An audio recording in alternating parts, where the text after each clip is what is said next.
ഞങ്ങളെല്ലാവരും കൂടെ വട്ടത്തിരുന്ന് ഞങ്ങൾക്ക് അപ്പുറത്തുനിന്ന് ഒരു ചക്ക കിട്ടേ, എന്നാൽ പിന്നെ അതങ്ങോട്ട് വറുത്തെടുക്കാമെന്ന് വെച്ചു. വറുക്കുന്നത് ആവുന്ന ഞങ്ങൾ കഴിക്കുക. ഞാൻ അച്ചാച്ചനോട് പറയും, അച്ചാച്ച കൊതി കിട്ടാതിരിക്കാനാണേ, അല്ലാതെ എനിക്ക് തിന്നാനുള്ള കൊതി കൊണ്ടൊന്നും അല്ലേ എന്ന് പറയാം. അനിയനും അനിയത്തി എല്ലാവരും ഉണ്ടായിരുന്നു കേട്ടോ. അപ്പോൾ അനിയനാണെങ്കിൽ പെട്ടെന്ന് സീരിയസ് ആയിട്ട് ഫോണിലൊരിത് വന്നപ്പോൾ അത് നോക്കുന്ന തിരക്കിലാണേ. പിന്നെ വർത്താനെല്ലാം പറഞ്ഞ് ഇങ്ങനെ വട്ടത്തിലിരുന്ന് തിന്നെ. അതിൻ്റെ ഇടയിൽ കൂടെ അവരെന്നെയും കളിയാക്കുകയാണേ, ഇങ്ങനെ ഇരുന്ന് അലക്കുക. ഞാൻ അതിനനുസരിച്ച് തിരിച്ച് ഓരോ മറുപടിയും വിട്ടുകൊണ്ടിരിക്കുകയാണ്. അങ്ങനെ ചക്കയിലേക്ക് അച്ചാച്ചൻ മഞ്ഞപ്പൊടി ഉപ്പും തിരുമ്മി അങ്ങനെയാട്ടോ ഞങ്ങൾ വറക്കുന്നത്. നല്ലോണം തിരുമ്മി കുഴയ്ക്കുകയാണ്.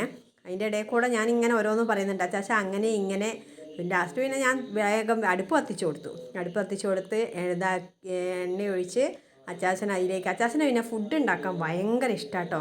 ഇങ്ങനെ എല്ലാവരും കൂടെ കൂടിയാൽ ഓരോന്ന് ഉണ്ടാക്കി പെറുക്കി തരാനൊക്കെ അച്ചാച്ചൻ നല്ല അടിപൊളി ഫുഡ് ഉണ്ടാക്കുന്ന ആളാട്ടോ. അങ്ങനെ ഇങ്ങനത്തെ കാര്യങ്ങളൊക്കെ ചെയ്യാൻ ഒരുപാട്. അപ്പോൾ എനിക്കൊരു പൂതി ചക്ക അതിലേക്ക് പെറുക്കില്ല. ഞാനിടാമെന്ന് പറഞ്ഞാൽ അങ്ങനെ ഞാനങ്ങ് ഇട്ടു കേട്ടോ. വട്ടത്തിലിടുക. അച്ചാച്ചൻ പറഞ്ഞു മതി ഞാൻ പിന്നെയും വാരി ഇടുക.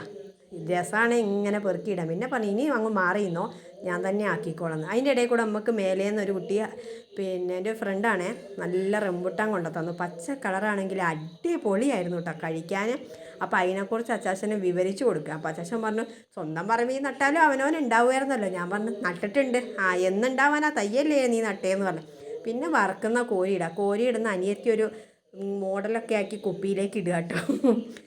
ഞാൻ അടിപൊളിയാക്കി ഇട്ട് തരാം, നീ ഇങ്ങനെ വീഡിയോ പിടിച്ചാൽ മതി എന്നും പറഞ്ഞ് അവളിങ്ങനെ ഇട്ട് തരിക കുപ്പിക്കകത്തേക്ക്. ഇത്രേ ഉള്ളൂ. പിന്നെ